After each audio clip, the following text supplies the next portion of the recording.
Jinho stood in the center of the Great Hall, surrounded by beings he had only seen in videos before today. The Galactic Council chamber was enormous, with seats arranged in circles that rose higher and higher toward the ceiling. Each seat held a different species, and each species looked nothing like the others. Some had scales, some had fur, and some seemed to be made of light itself. They all stared down at him with eyes that held doubt. He wore a simple, dark suit, the kind diplomats on Earth had worn for centuries. His hands were steady at his sides, though his heart beat faster than usual. This was the moment humanity had worked toward for 5 years. Ever since they had discovered faster-than-light travel and learned they were not alone in the universe. Beside him stood Hana, carrying a small device that held all the data about Earth. She was a scientist who had spent her whole life studying alien biology. Now she would help present humanity's case to join the council. Her face showed calm confidence, but Jinho knew she was as nervous as he was. High Arbiter Kelix rose from the central seat. The being was tall and thin, with skin that shimmered like oil on water. When Kelix spoke, the words came through a translator device that turned the sounds into language Jinho could understand. Human Ambassador Jinho, you have requested that your species be granted membership in the Galactic Council. This is a serious matter. We must examine your world and your people before we can make this decision. Jinho bowed his head slightly. We understand, High Arbiter. We are prepared to answer any questions. Kelix gestured to Hana. Please present your world's data. Hana stepped forward and activated her device.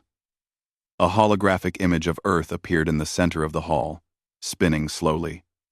It was beautiful, with blue oceans and white clouds and green and brown continents.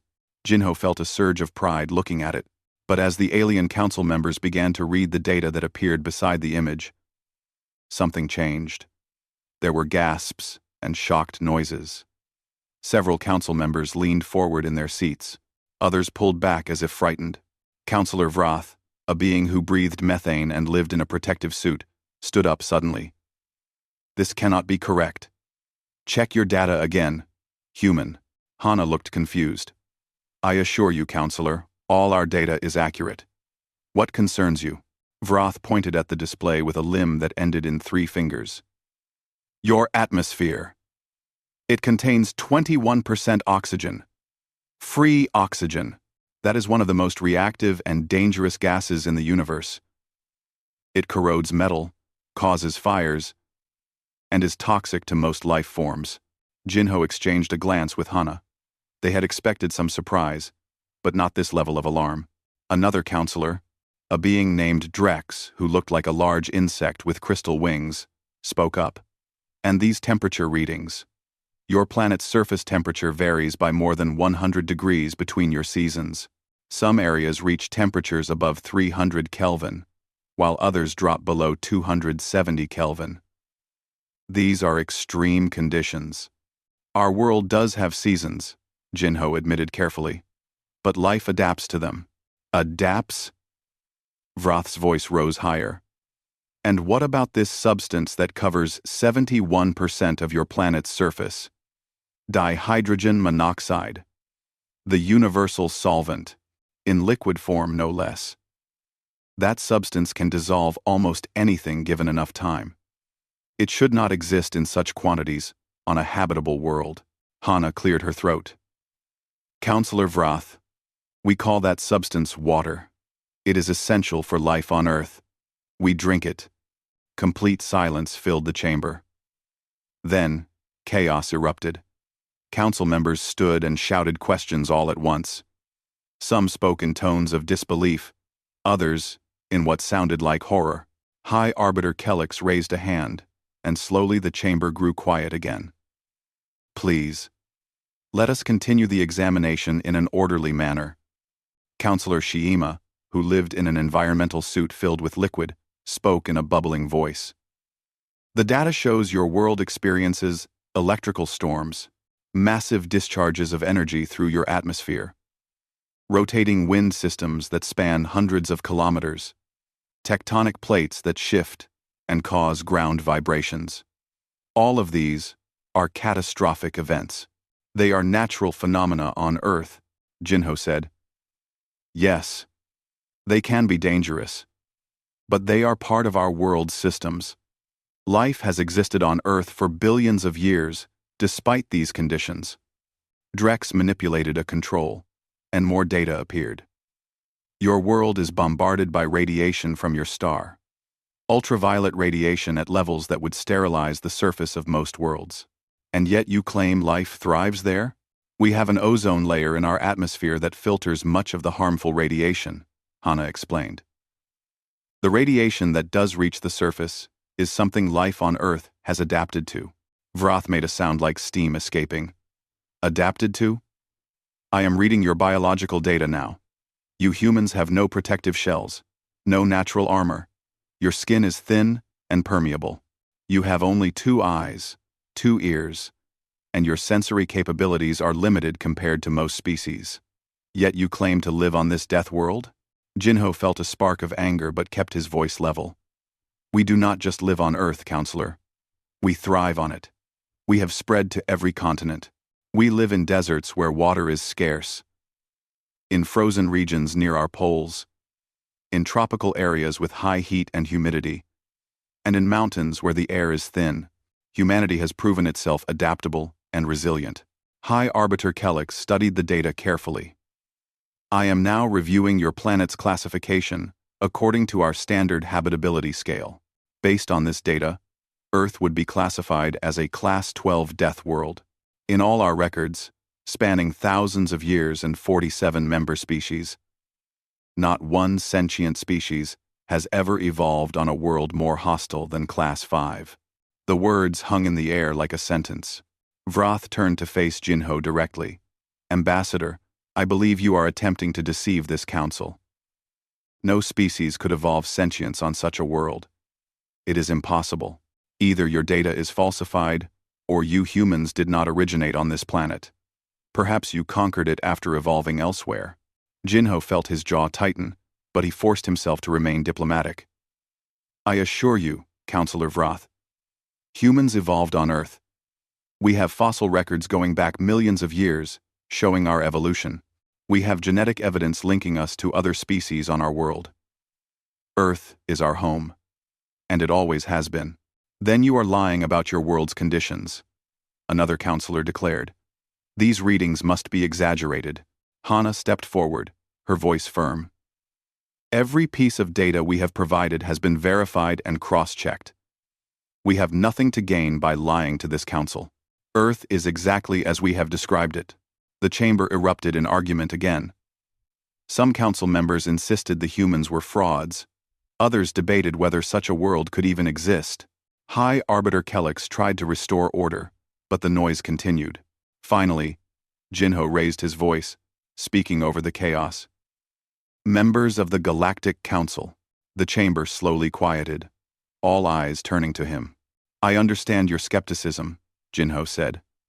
Our world is different from yours.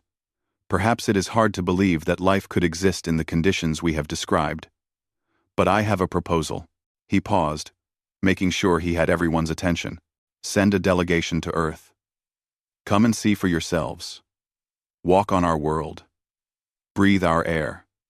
See how we live. Then you can make your judgment based on direct observation, rather than data alone. The council members looked at each other. Whispered conversations broke out across the chamber. High Arbiter Kellex leaned forward. You would permit a council delegation to visit your home world? Not only permit it, High Arbiter. We welcome it. We have nothing to hide. Let your scientists and observers come to Earth and witness the truth with their own senses. Kellex was quiet for a long moment, then nodded slowly. Very well. The council will prepare a delegation. We will visit this Earth of yours and see if your claims can be verified. This session is adjourned until the delegation returns with their findings. As the council members filed out of the chamber, still talking among themselves in shocked tones, Jinho felt Hana touch his arm. Do you think we did the right thing? She asked quietly. Jinho watched the aliens leave, each one protected in their environmental suits and breathing apparatus. They had no idea what they were about to witness. We did the only thing we could, he replied. Now we show them what it really means to be human. The alien ships descended through Earth's atmosphere like falling stars. 5 vessels in total, each one designed to protect its passengers from what they believed was a hostile and deadly environment. They landed in a cleared area near the coast, their engines making the ground shake as they settled onto the landing pads. Tejo stood at a safe distance, watching the ships with his arms crossed. He wore simple clothes, just pants and a light jacket over a shirt. The morning sun was warm on his face, and a gentle breeze came in from the ocean. It was a beautiful day, the kind that made him glad to be alive. Beside him, Yuna checked her medical equipment one more time. She was a doctor, assigned to monitor the aliens' health during their visit. She had studied their biology as much as possible from the limited data Earth had received, but she was still nervous about whether she could help them if something went wrong. "They're taking a long time to come out," Tejo observed. Yuna nodded. "They're probably checking their environmental suits 3 or 4 times. To them, stepping onto Earth is like us stepping onto the surface of an active volcano." The main hatch of the largest ship finally opened. A ramp extended to the ground, and slowly, carefully, the first alien emerged. Counselor Vrath looked even more protected than in the council chamber. The being's suit was 3 times thicker now, with multiple layers of shielding. Sensors and filters covered every surface. Behind Vrath came Counselor Drex, also heavily protected, followed by Counselor Shiima and 3 other species Tejo didn't recognize. Jinho and Hana walked forward to greet them, both wearing the same simple clothes they always wore. No protective gear, no breathing masks, nothing. Tejo saw Vrath stop at the bottom of the ramp, staring at the 2 humans. You are not protected." Vrath's voice came through the suit's external speakers, sounding tinny and distorted. "Where are your environmental suits?" Jinho smiled. "We don't need them, Counselor. This is our world. We are perfectly comfortable as we are. But the oxygen, the radiation, the temperature fluctuations." Drex's wing cases rattled with agitation inside his suit. Hana gestured at the sky. "It's a nice day, actually. About 22 degrees Celsius. Very pleasant." "Pleasant." Vrath repeated the word like it was meaningless. "Our sensors indicate dangerous levels of ultraviolet radiation from your star. You should be experiencing cellular damage. Our skin produces melanin to protect against UV radiation," Yuna said, stepping forward. "I'm Yuna, the medical officer assigned to your delegation. I'll be monitoring your health during your stay. Please, let me know if you experience any discomfort." The aliens looked at each other, their body language showing confusion and fear even through their protective suits. Tejo walked up with a friendly expression. "I'm Tejo. I'll be your guide during your visit. Welcome to Earth. Shall we begin the tour?" The aliens followed slowly, each step careful and measured. Tejo led them along a path that headed toward the beach. The ground was solid beneath their feet, covered in grass that moved in the breeze. "The surface is unstable," one of the unnamed aliens said, looking down nervously. "That's just grass," Tejo explained. "It's a plant. It grows naturally here." "Grows? Without environmental controls?" "Most of Earth's plants grow in open air," Hana said. "We have forests covering large portions of our continents. Grasslands, jungles, fields of crops, all growing naturally." They reached the top of a small hill, and the ocean came into view. The water stretched to the horizon, blue and vast, with white foam on the waves. The beach was dotted with humans, some lying on towels, others walking along the sand, and many were in the water itself. The aliens stopped as if they had hit a wall. "They're in the solvent," Shiima's bubbling voice held pure horror. "They're swimming in dihydrogen monoxide. That substance will strip the oils from their skin. It will seep into their bodies. Why aren't they dying?" Tejo looked at the beach scene, trying to see it through alien eyes. "We call it swimming. It's recreational. Many humans find it relaxing and fun." "Fun?" Vrath repeated. They do this voluntarily? Of course, Yuna said. Would you like to go closer? The delegation moved down to the beach like they were approaching an execution chamber. Teho waved to a few of the beachgoers, and several waved back with friendly smiles. A child ran past them, laughing, carrying a bucket of water. That juvenile is unprotected. Drex's wings rattled frantically. Where are its guardians? Why are they allowing this?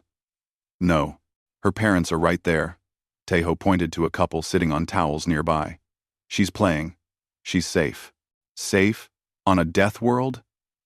Vroth's voice was flat with disbelief. Yuna knelt down and reached into the water, scooping some up in her hands. The alien stepped back quickly. She lifted her hands and let the water run between her fingers, then casually wiped her wet hands on her pants. Water is not dangerous to us, she said. In fact, we need it to survive. The human body is about 60% water. 60%? Counselor Shiima moved closer, sensors scanning Yuna. You are containing the universal solvent inside your bodies? We drink it, Hana added. She pulled out a bottle of water from her bag and twisted off the cap. We need to drink about 2 liters every day to stay healthy. Before any of the aliens could stop her, Hana raised the bottle to her lips and drank. The aliens made sounds of distress in several different languages. Hana lowered the bottle and smiled. Delicious. Would anyone like some? Every alien took another step back. They continued along the beach, the aliens jumping nervously at every sound and movement. When a wave crashed louder than usual, 2 of them activated emergency shields. When a seagull flew overhead, Drex nearly fell trying to track it with his sensors. That creature is flying without mechanical assistance, Drex said. The atmospheric density should not support biological flight. Many of Earth's creatures can fly, Teho said. Birds, insects, bats. Flight evolved naturally here. After the beach, Teho led them inland to a farming area. Kyung was waiting for them there. Standing in the middle of a rice field that stretched in every direction, she wore boots and a wide hat to protect her from the sun, but otherwise, she was as unprotected as all the other humans. Welcome, Kyung called out, waving. Jinho told me you wanted to see how we grow food. The aliens approached the field carefully. The rice plants grew in neat rows, their green stalks swaying in the breeze. Water covered the ground between the rows, reflecting the sky. This is a rice field, Kyung explained. Rice is one of our main food crops. We grow it in standing water. But there are no environmental domes, one of the aliens said. No atmospheric processors, no temperature regulators. How do you control the growing conditions? Kyung looked confused. We don't control them. The rice grows naturally. We plant it in spring, and it grows through summer, and we harvest it in fall. The sun provides energy, the water nourishes the roots, and the air provides carbon dioxide for photosynthesis. Photosynthesis? Drex moved closer, his sensors scanning the rice plants intensely. These plants are converting carbon dioxide into oxygen? Just naturally? Without any technology? That's how plants work on Earth, Kyung said. They breathe in carbon dioxide and breathe out oxygen. It's part of our planet's natural cycle. And you consume these plants? Vroth asked. Yes. Rice is a staple food for billions of humans. We eat it almost every day. But plants from a death world must contain numerous toxins for defense. Kyung shook her head. We've been eating rice for thousands of years. It's perfectly safe for us. She reached down and plucked something from a plant at the edge of the field. A small red fruit. This is a strawberry. Watch. She wiped it on her shirt and took a bite. The aliens made distressed noises again. Sweet, Kyung said happily. Would you like to try one? Absolutely not, several aliens said at once. As the tour continued, the aliens witnessed more impossible things. They saw humans working in fields under direct sunlight for hours. They saw children playing in a park, running and jumping with no protective gear. They saw people eating food at outdoor tables, consuming substances the aliens' sensors identified as containing various acids, alcohols, and complex chemicals. Then the sky began to darken. Clouds rolled in from the ocean, thick and gray. The wind picked up, making the trees bend and sway. "We should return to the ships," Vroth said urgently. "A storm is approaching. The atmospheric instability is reaching dangerous levels." Tejo looked up at the clouds and shrugged. "It's just a little rain. We'll be fine." Rain? Precipitation of the universal solvent? Falling from the sky? Drex's voice pitched into a range Tejo hadn't heard before. "You must take shelter." "We will, eventually," Yuna said. "But there's no rush. It's just water." The first drops began to fall. The aliens activated full protective shields, huddling together as if under attack. The humans simply pulled up their jacket hoods or opened umbrellas. Within minutes, the rain was falling steadily. It pattered on the alien shields and soaked into the ground. Puddles formed on the path. The humans continued walking calmly through it. A bolt of lightning split the sky in the distance, followed seconds later by thunder. Two of the aliens made sounds of pure panic. "Electrical discharge," one screamed. "Massive energy release. We need to evacuate." "That was at least 3 kilometers away," Tejo said calmly. "We're in no danger." But the aliens had reached their limit. They turned and hurried back toward their ships as fast as their protective suits would allow, leaving the humans standing in the rain. Jinho watched them go, water dripping from his hair. "Well, that was day 1. Hana laughed, though she looked worried. "They think we're insane." "And maybe we are," Yuna said. "Compared to them, anyway." Tejo shook his head. "We're not insane. We're just human. And tomorrow, we'll show them more." In the distance, the alien ship's hatches closed with loud clangs, sealing the delegation inside their safe, controlled environments. They would spend the night there, checking and rechecking their data, trying to understand how any species could survive on such an impossible world. And the humans went home to their houses, dried off, made dinner, and lived their lives, never once thinking about how extraordinary their existence really was. The alien delegation had agreed to continue their visit, though they seemed more nervous than before. Their second day on Earth would take them to Seoul, one of humanity's largest cities. Tejo met them at their ships early in the morning, accompanied by several new human guides. "Good morning," Tejo said cheerfully. "I hope you rested well. Today we'll visit a human city, so you can see how we live in large population centers." The aliens emerged from their ships in their protective suits, which seemed even more reinforced than yesterday. They climbed into specially modified transport vehicles that could maintain their individual atmospheric requirements. The humans simply got into a regular bus. As they drove toward the city, the aliens pressed against their vehicle windows, watching the landscape change. Small towns gave way to suburbs, which gave way to dense urban development. Buildings rose higher and higher into the sky. "Those structures," Counselor Drex said over the communication link, "they must be hundreds of meters tall. What force fields protect them from atmospheric stresses?" "No force fields," Tejo replied through his communicator. "They're built with steel and concrete. The designs account for wind loads and seismic activity, but that's it." "Seismic activity?"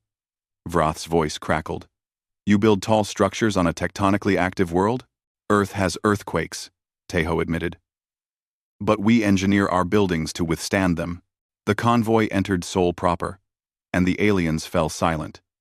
The city was enormous, stretching in every direction, filled with millions of humans going about their daily lives.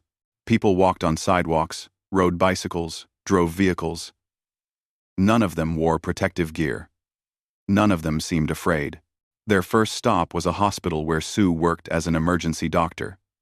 She met them at the entrance, wearing light blue medical clothing called scrubs. "Welcome to Seoul General Hospital," Sue said with a smile. "I understand. You want to learn about human medicine?" The delegation entered the hospital carefully, their sensors scanning everything. The building was full of activity. Medical staff moved quickly through hallways, pushing patients on wheeled beds, carrying equipment and supplies.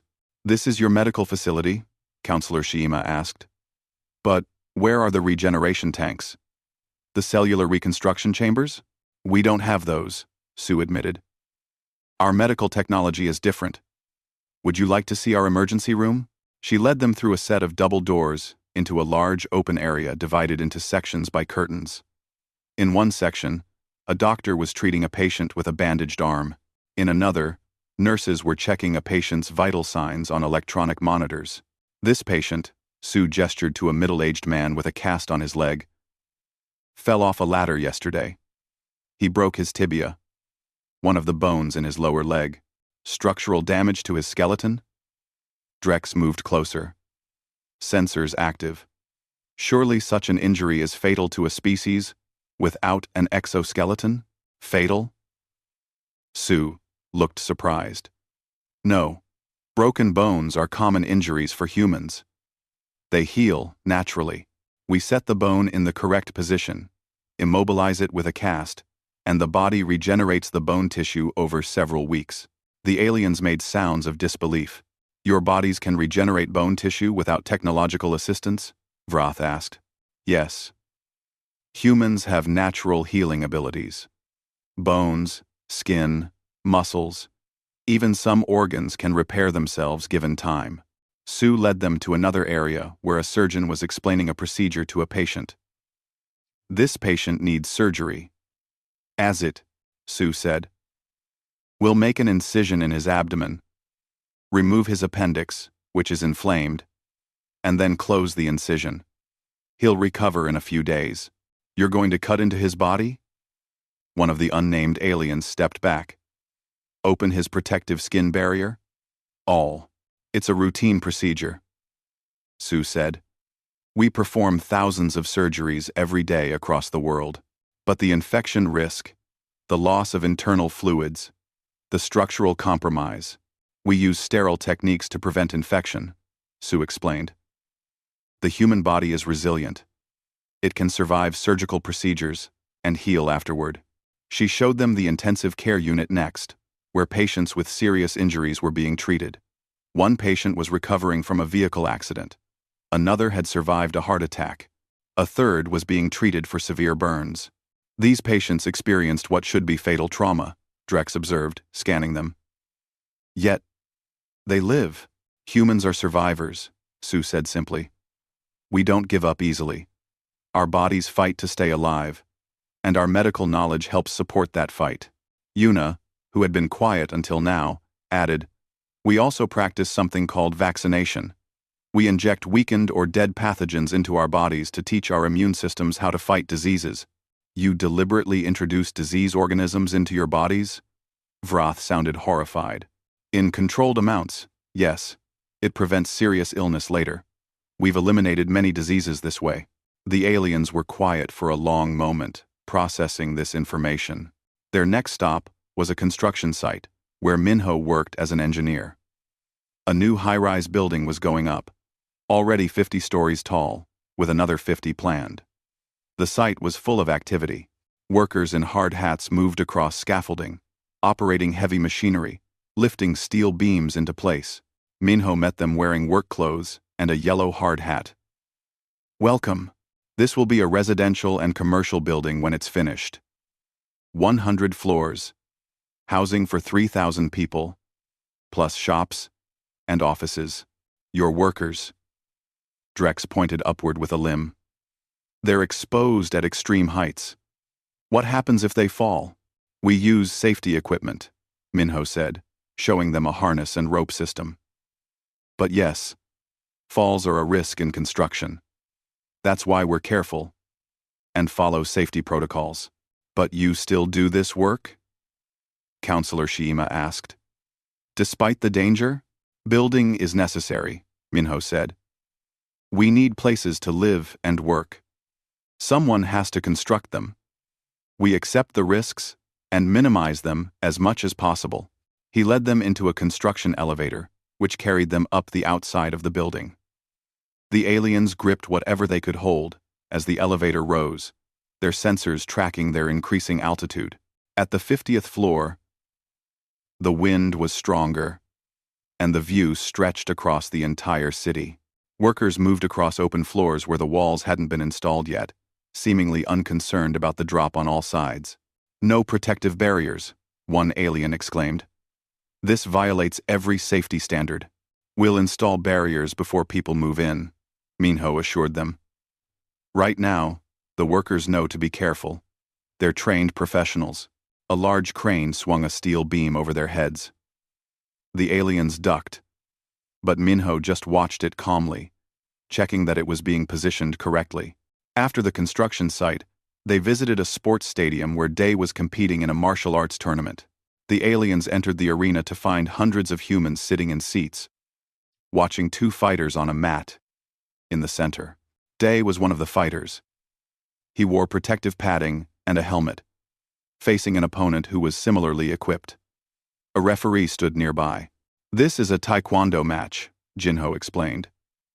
"It's a martial art, a form of combat sport." "Combat?" Vrath's voice pitched higher. "They're fighting each other? For sport?" "Yes, it's a competition." As they watched, Day launched a spinning kick that connected with his opponent's padded chest. The opponent stumbled back but recovered quickly, countering with a strike of his own. The crowd cheered. "They're deliberately striking each other." Drex's wings rattled, causing physical harm. "The padding reduces injury," Jinho said. "And there are rules to prevent serious harm. But yes, physical contact is part of the sport." The match continued, both fighters moving with speed and precision, landing kicks and strikes, blocking and dodging. At one point, Day took a hit that knocked him down. The aliens made distressed sounds, but Day simply got back up, bowed to his opponent, and continued fighting. He won the match on points, and both fighters bowed to each other respectfully afterward. Later, they met Day outside the arena. He had some bruises on his arms and was sweating, but he was smiling. "Good match?" Tejo asked. "Great match," Day replied. "He's improved a lot since last time." "You enjoyed being struck repeatedly?" Counselor Shima asked, bubbling confusion evident in the voice. Day looked puzzled. "It's part of the sport." "Yeah. It hurts sometimes, but that's expected. The challenge is what makes it worthwhile. You seek out pain for entertainment? We seek out challenges," Day corrected. "Physical challenges test our limits and help us improve. Pain is just a signal that tells us where our limits are." That evening, back at their hotel, Counselor Drex compiled all the biological data they had collected. The other delegation members gathered around as Drex displayed the analysis. "I have been reviewing human biological structures in detail," Drex said. "The data is remarkable. Humans possess redundant organs, 2 kidneys when one could suffice, 2 lungs. Their brain has redundant processing areas. If one part is damaged, other parts can sometimes compensate. Redundancy suggests an environment where injury is common," another counselor observed. "Precisely. Furthermore, their healing capabilities are extraordinary. They can survive blood loss that would kill most species. They can endure bone fractures. Their immune systems are aggressive and adaptable, fighting off pathogens constantly." Vrath studied the data. "Their pain tolerance is also notable. They can remain conscious and functional despite injuries that would incapacitate others. And their social behaviors," Shima added. "They help injured members of their group. They have developed extensive medical knowledge specifically to treat injuries. Their entire civilization is structured around surviving together. What kind of evolutionary pressure creates such a species?" Vrath wondered aloud.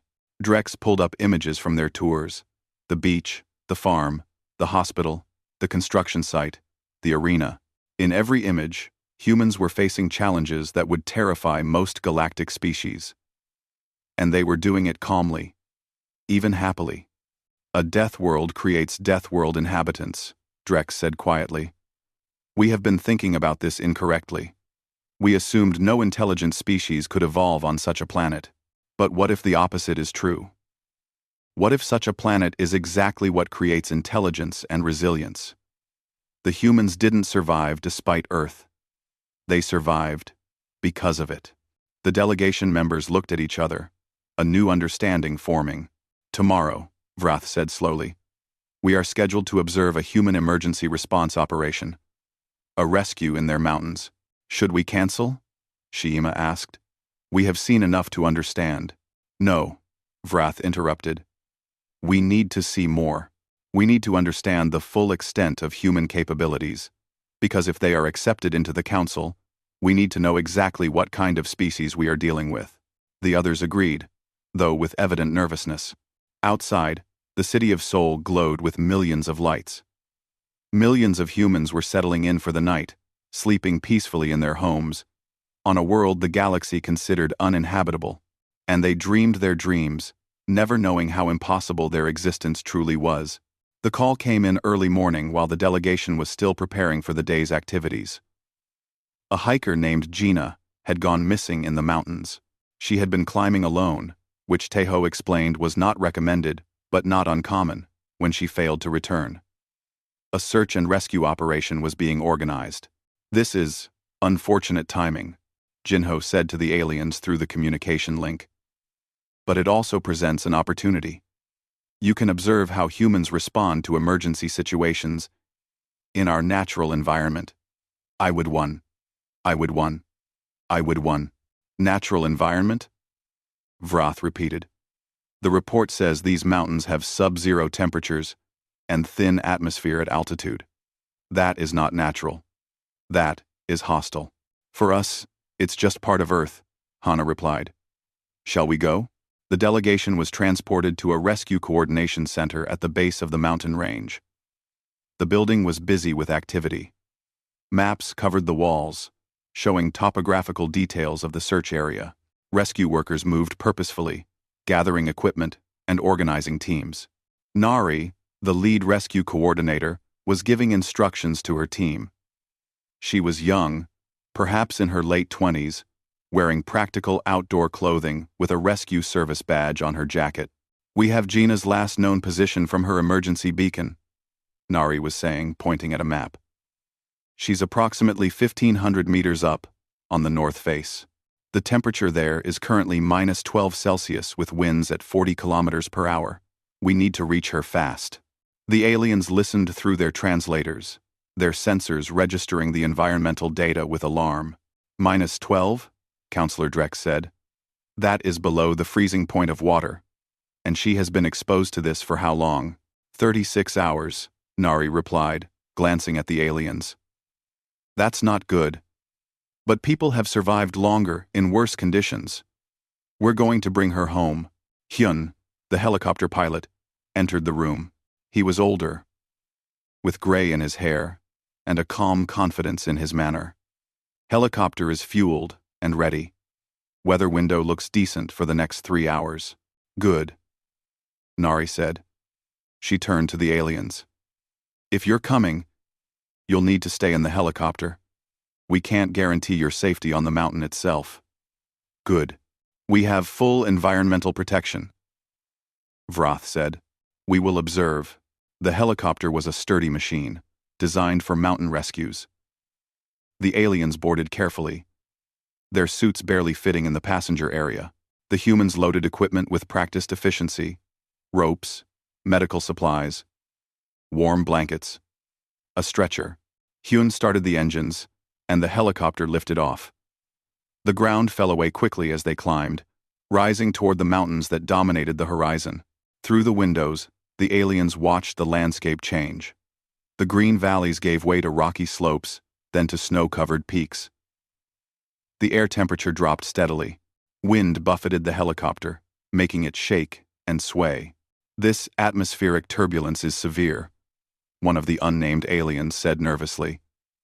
We should return to ground level. This is normal for mountain flying, Hyun said calmly from the pilot's seat, his hands steady on the controls. I've flown in worse. Yuna, who had come along as medical support, was checking her supplies. She wore a heavy jacket and gloves, but no environmental suit. No breathing apparatus. You're going out there? Counselor Shiima asked. Into those conditions? If Gina needs immediate medical attention, yes, Yuna replied. That's my job. The helicopter climbed higher, following the mountain's contours. Snow whipped past the windows. The alien sensors showed the outside temperature at -15 degrees and dropping. The atmospheric pressure was significantly lower than at sea level. The wind speeds were dangerous. There, Seok said, pointing. He was leading the rescue team, a veteran with years of experience in these mountains. I see the signal. Hyun maneuvered the helicopter closer to a rocky outcropping. A small figure lay on a narrow ledge, partially sheltered by an overhang. She was wrapped in a silver emergency blanket, but she hadn't moved since they spotted her. No safe landing zone, Hyun announced. We'll have to rappel down. The aliens watched in growing horror as the rescue team prepared. Seok and two others attached ropes to anchor points in the helicopter. They checked each other's harnesses and equipment with quick, efficient movements. You're going to descend on ropes? Drex asked. In this wind? At this altitude? With no environmental protection? Yes, Sok said simply.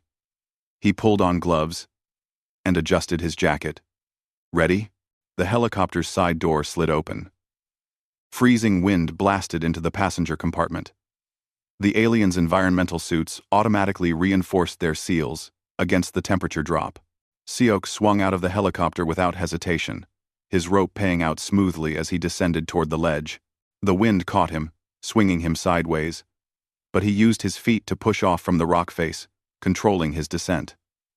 The other two team members followed. They're insane, Vrath said flatly. This is insane. This is a rescue. Jinho replied quietly. This is what humans do for each other. The team reached Gina's position. Seok knelt beside her, checking her condition while his teammates secured additional safety lines. Through the radio, they could hear his voice. She's alive, conscious but very cold, looks like a broken leg, possible hypothermia. We need to stabilize and lift. Copy that, Hyun replied. Take your time, do it right. The aliens watched as the rescue team worked. They splinted Gina's leg with practiced hands, wrapped her in more insulation, secured her to a rescue stretcher. Despite the cold, despite the wind, despite the height and danger, their movements were calm and precise. Gina's voice came over the radio, weak but clear. Took you long enough. I was getting bored. Seok laughed. Sorry for the delay. Next time, don't pick such a hard spot to reach. I'll try, Gina replied. Thanks for coming. Where else would we be? The team attached the stretcher to the helicopter's rescue winch. Slowly, carefully, they lifted Gina up.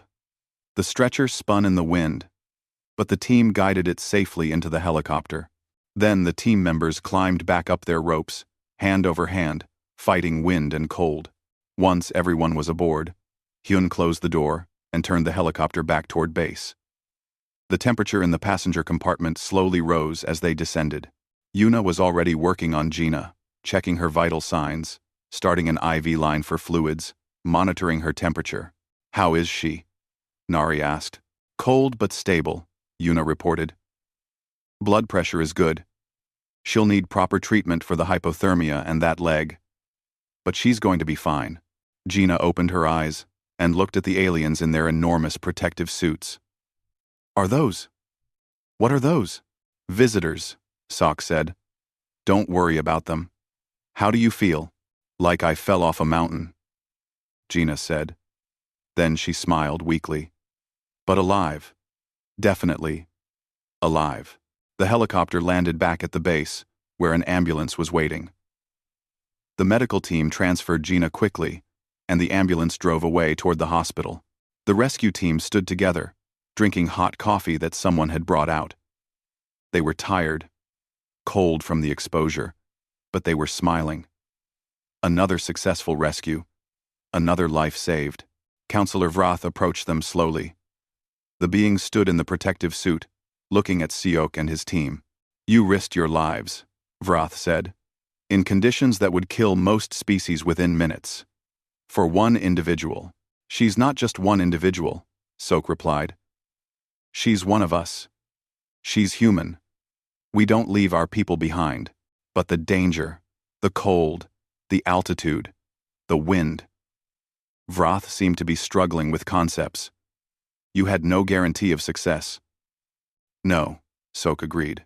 But we had a responsibility to try. That's what being human means. We take care of each other. We, Nari added. Gina would have done the same for us. Any human would. We're stronger together than we are alone. Earth taught us that. Later, back in their private meeting space, the delegation gathered to discuss what they had witnessed. The atmosphere was different now, less fearful and more thoughtful. Drex spoke first. I have been analyzing the human concept of community and mutual support. It appears to be fundamental to their survival strategy. They succeed not through individual strength alone, but through collective action. The rescue team risked death to save one person, another counselor observed. The benefit to the group does not outweigh the risk to the rescuers. Unless the group's cohesion and trust is valuable in itself, Counselor Shima suggested. If every member knows the others will risk everything to help them, that creates a powerful bond. It allows them to take risks they couldn't take alone. Quote, Vrath was quiet for a long moment, then spoke. I have been wrong about the humans. I thought they were either frauds or fools. But they are neither. They are survivors who have learned that survival requires more than individual strength. It requires sacrifice, cooperation, and trust. Their world is hostile, Drex said. More hostile than we imagined. But it made them into something remarkable. They don't just survive. They thrive. They help each other thrive. And now they want to join the Galactic Council, Shima said. What should we tell the other members? The delegation looked at each other. We tell them the truth, Vrath said finally. Earth is a death world. By every standard measure, humans should not exist. But they do exist. And they are extraordinary. They are resilient, innovative, and compassionate. They face impossible challenges with courage and humor. They have built a civilization on a world that would kill most of us in moments, and they have done it together. You've changed your opinion, Jinho said, entering the room. He had been listening from the doorway. Jinho. Vrath turned to face him. Yes. I came to Earth expecting to find frauds or madness. Instead, I found something I did not expect. I found hope. Hope? Hana asked, joining Jinho. For thousands of years, the Galactic Council has existed in stability and peace. Vrath explained. But stability can become stagnation. We have forgotten how to face true challenges. We have no one who remembers what it means to fight for survival, to overcome impossible odds, to refuse to give up. And you think humanity can remind you? Jinho asked. I think humanity can teach us, Vrath replied. If we are wise enough to learn. Outside, the mountain peaks glowed orange and pink in the setting sun. Somewhere in a hospital, Gina was recovering, surrounded by friends and family who had never doubted she would be found. And in the rescue center, teams prepared for the next emergency, ready to risk everything for each other. Because that was what humans did. That was who they were. The Galactic Council chamber was more crowded than Jinho had ever seen it. Every seat was filled, and observers from dozens of species lined the walls. News of the delegation's visit to Earth had spread throughout the galaxy, and everyone wanted to hear the verdict. Jinho stood in the center once again, but this time Hana stood beside him with confidence rather than nervousness. They had shown the galaxy who humans were. Now, they would learn, if it was enough. High Arbiter Kellix called the chamber to order. The delegation has returned from Earth with their findings. We will now hear their report. Counselor Vrath, as the leader of the delegation, please present your observations. Vrath stood, and the chamber fell completely silent. Everyone remembered how strongly Vrath had opposed the humans before. Everyone expected the same opposition now. Members of the council. Vrath began. I traveled to Earth believing I would expose a fraud. I believed the humans were lying about their world, or about their origins. I was wrong. A murmur rippled through the chamber. Earth is exactly as the humans described. A Class 12 death world. The atmospheric oxygen levels are toxic to most species. The temperature variations are extreme. The planet experiences violent weather systems, tectonic instability, and dangerous radiation from its star. By every measure we use to evaluate habitability, Earth should be uninhabitable. W. Arkib. W. Arki. Vrath paused, looking around the chamber. And yet, humans not only survive there, they thrive. I watched human children play in direct starlight that would burn most of our species. I watched humans swim in dihydrogen monoxide for recreation. I watched them consume plants and animals that contain compounds our sensors classify as toxic. I watched them work at extreme heights without protective fields. I watched them compete in combat sports where they deliberately strike each other. And I watched them risk their lives in freezing temperatures to rescue one of their own. The chamber was completely silent now. Counselor Drex stood to add their observations. I have analyzed human biology extensively. They possess redundant organs, aggressive immune systems, and remarkable healing capabilities. Their bodies are designed for survival in harsh conditions. But more than that, their minds are designed for problem-solving and adaptation. They don't avoid challenges. They overcome them. The Salder, Counselor Shima rose next. What struck me most was not their physical resilience, though that is remarkable. It was their social resilience. Humans have a concept they call solidarity. They help each other. They share resources. They rescue the injured. They teach the young. They care for the old.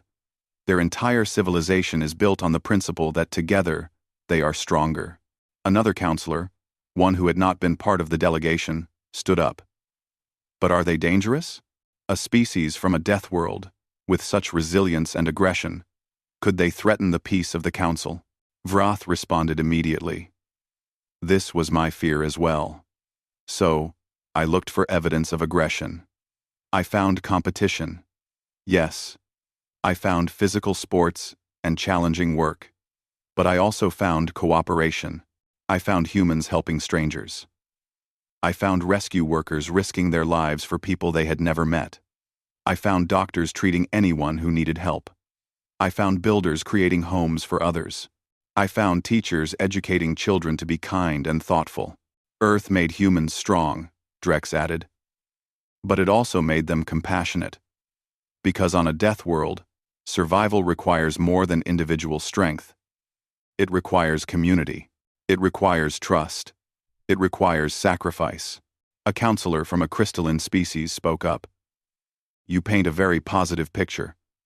But surely there must be violence among humans. Conflict. War. Jinho decided to speak. High Arbiter, may I address this? Kelix nodded. You may speak, Ambassador. Yes, Jinho said clearly. Humans have violence in our history. We have had wars. We have had conflicts. We don't deny this. We are not perfect, but we have learned from our history. We have seen where violence leads, and we have chosen a different path. For the past century, we have lived in global peace. We have united our species, not through conquest, but through cooperation. Hana stepped forward. Our challenges on Earth taught us that enemies are expensive and allies are valuable. We learned that solving problems together is better than fighting over them. We learned that different perspectives make us stronger. We have wars in our past, but we hope to leave them there. Another counselor stood. But what can humans offer the council? What do they bring besides their unusual resilience? This time, Nari spoke. She had been invited to attend as an observer, representing the rescue services. If I may, High Arbiter, please, speak. I'm not a diplomat or a scientist, Nari said. I'm a rescue worker. My job is to help people in danger. When I heard about the Galactic Council, I wondered what we could learn from species who have traveled the stars for thousands of years. But after meeting the delegation, I also wondered what we might teach. And what would that be? Kellex asked.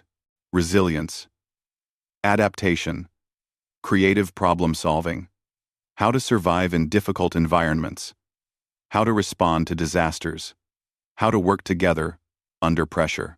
Earth taught us these things because we had no choice, but these skills might be valuable to others. Counselor Drex's wing cases rattled in agreement. The human makes a valid point. The Council has existed in stability for so long that we have lost certain capabilities. We have no experience with the challenges humans face daily. If a Council world experienced a natural disaster, we would struggle to respond.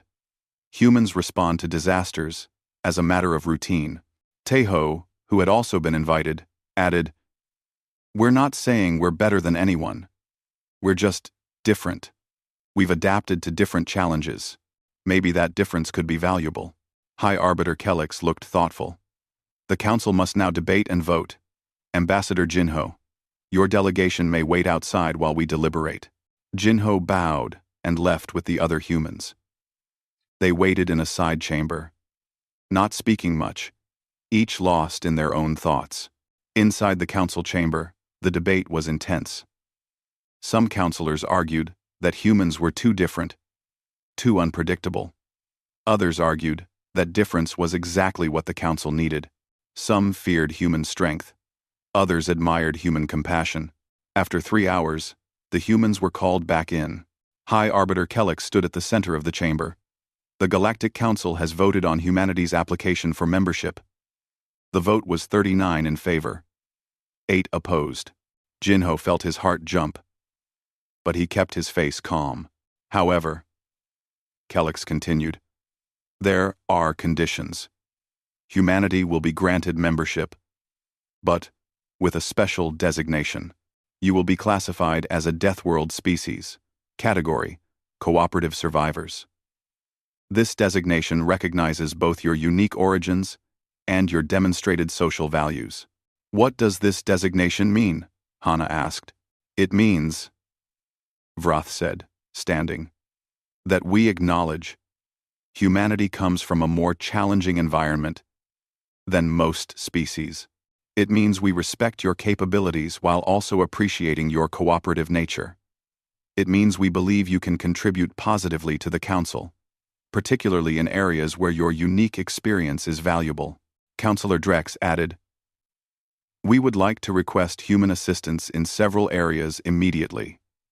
We have worlds experiencing environmental difficulties. We have disaster response situations where our methods are inadequate. We have rescue operations that require resilience and creativity. Would humanity be willing to share your knowledge and expertise? Number since. Number since. Number since. Number since. Jinho looked at Hana, at Nari, at Teho. They all nodded. We would be honored, Jinho said. We have always believed that knowledge should be shared, that helping others makes everyone stronger. If our experience on Earth can benefit others, we are happy to share it. 1. Under 7 time. Jinho said. 1. Kellex nodded. Then it is settled. Humanity is welcomed into the Galactic Council. May this be the beginning of a long and prosperous relationship. The chamber erupted in sound. Some counselors applauded in their own ways. Others expressed approval through color changes or musical tones. A few still looked uncertain. But even they seemed willing to give humanity a chance. As the humans left the chamber, Counselor Vrath approached them. Ambassador Jinho, Vrath said, I owe you an apology. I doubted you and your species. I was wrong. You were cautious. Jinho replied.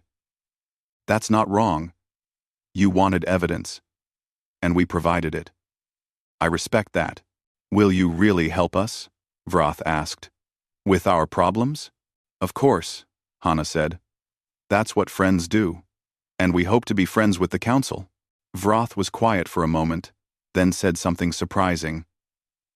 I would like to visit Earth again. With less protective equipment this time. I want to understand your world better, to see it as you see it. You're always welcome, Jinho said with a smile. Though I should warn you, Earth doesn't get any less dangerous just because you visit twice. I know, Vroth said. But I think I'm beginning to understand that danger and beauty can exist in the same place. That challenges can make us stronger. That Earth is both a death world and a home. You humans understand this naturally. Perhaps we can learn it too. Several months later, Tejo found himself on a council world that had experienced a major earthquake. The local population had never experienced such a disaster before and didn't know how to respond. He was teaching rescue techniques to alien volunteers, showing them how to locate survivors, how to provide emergency medical care, how to work together efficiently. Kyung was on another world, helping establish farms in areas previously considered too marginal for agriculture. She was teaching methods that humans had developed for growing food in difficult conditions. Yuna was at a council medical facility, teaching trauma care to alien doctors who had never had to treat severe injuries before. And on Earth, the first exchange students from other council species were arriving. They wore protective equipment, yes, but they came with curiosity and a desire to learn. They wanted to understand how humans had turned a death world into a home. They wanted to learn resilience, adaptation, and cooperation. Jinho stood in the same spot where he had stood with Hana months before, looking up at the stars. But now, those stars held friends, allies, partners. Hana joined him, as she always did. Do you think they'll ever truly understand us? Jinho smiled. Maybe not completely. We're all different, after all. But they're beginning to respect us. And more importantly, we're showing them that survival isn't about avoiding challenges. It's about facing them together. My lime. And what we do now? Hana asked. Now we teach, Jinho said. We learn. We grow. We help others face their challenges. And we let them help us face ours. We show the galaxy that being from a death world doesn't make us dangerous. It makes us human. And that's something special. High above, a council ship entered Earth's orbit. Its crew watched the planet below with a mixture of awe and fear. The swirling clouds, the vast oceans, the active weather systems, everything about Earth screamed danger to them, but they also saw the cities glowing with light. The green forests and fields, the signs of a thriving civilization, and they understood something they hadn't before. Beauty and danger could exist together. Home wasn't about safety. Home was about belonging. And Earth, impossible as it seemed, was humanity's home, the place that had forged them, challenged them, and made them who they were. The humans had survived the unthinkable. They had turned a death world into a cradle of civilization. And now, they would help others do the same, sharing the hard-won lessons that Earth had taught them. Because that was what humans did. They survived, they adapted, they helped each other, and they never, ever gave up. That was humanity's gift to the galaxy. Not just their resilience, but their hope. The hope that any challenge could be overcome. Any problem could be solved. Any world could become a home. If you faced it together, and the galaxy was better for having them in it.